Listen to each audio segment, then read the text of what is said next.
So Shelley, what happened? I hit the tree. And then what happened with Nick? We couldn't get the trucks on. Hey, we're Ben and Shelley, and we've been living on the road on and off for the last 6 months in our trusty Subaru. But in January we bought a Ford Transit van and spent a month renovating it. But just as we were driving to show it off, the engine exploded and we had to get the whole thing replaced. After a long time in the garage, we finally left Brisbane at the start of July and have made it to the Northern Territory. So follow along for some adventures and, knowing our luck, a whole lot of BS too. Here we are, coming up to Litchfield National Park. 4-wheel drive trail, croc warnings. Let's give it a go in the old bad boy Freddy. Woo! See what happens. Check back in a while.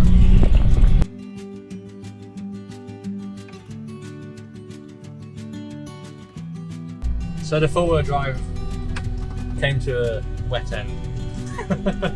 There was a deep river crossing that we couldn't make it over. It was too high. Even our mates with a high clearance. Even Nick's car couldn't make it through. So we're having to turn back around. Go to the pub. Go to the pub for lunch. Oh well. We tried.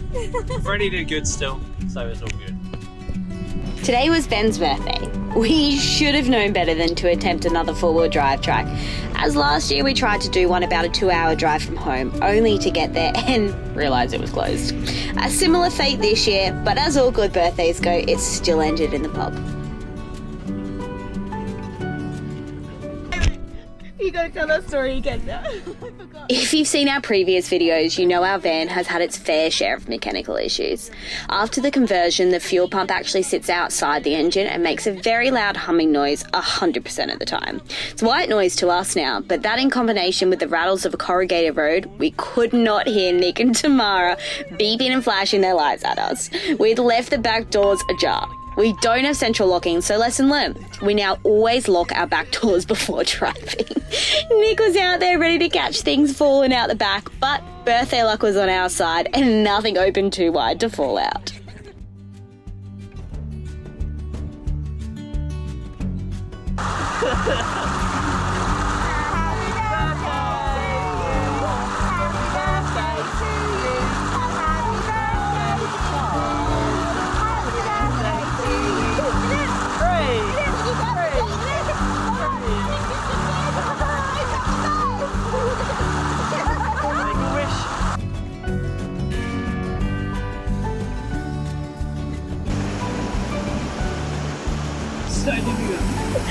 It's so hard.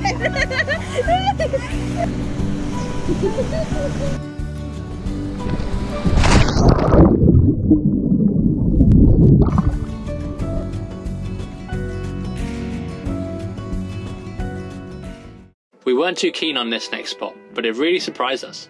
The magnetic termite mounds are huge. They can last up to 100 years and can survive bushfires and floods. The termites even construct them based around sunrise and sunset.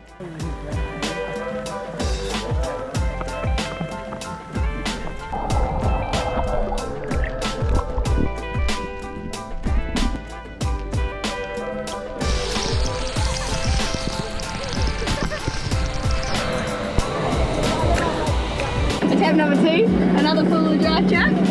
Let's see if this one's any better than yesterday's.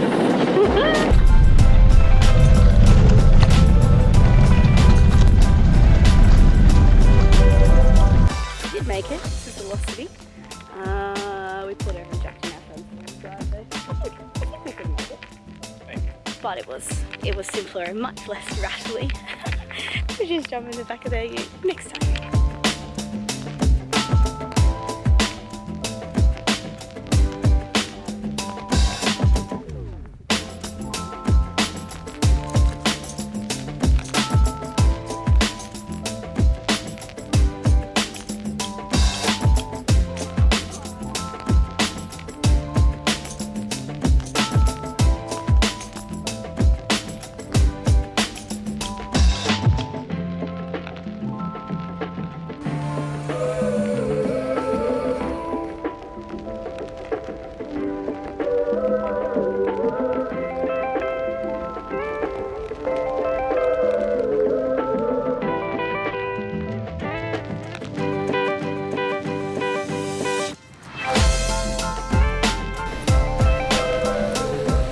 here at Wengi Falls. It's a much bigger swim area. And there's a lovely rainbow by the waterfall. Here again late in the afternoon. And, I reckon the crowds will disappear soon enough. Let's go check out a little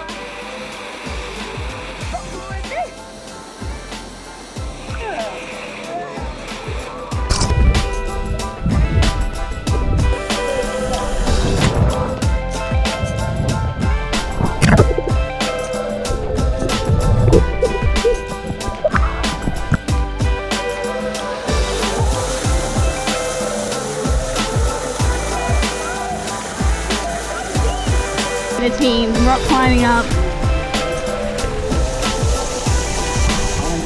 Crazy.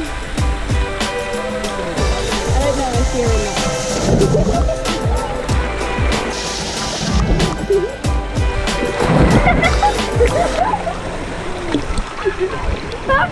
like stand up easily in this pool.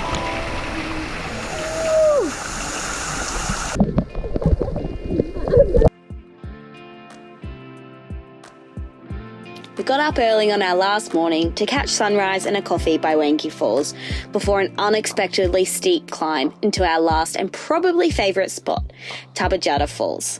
What a view! Litchfield National Park should definitely be on your bucket list. It truly is home to some of the most amazing swimming holes and waterfalls. But it was now time to start heading more north towards Darwin, with one last swimming spot of course. Going down Berry Springs. Got here a bit later as we stopped in Litchfield for sunrise this morning. Otherwise it would have been quiet, but still lovely. Still quiet patches. And I float down to the other end. Come on, get the waterfall! Very chasing me!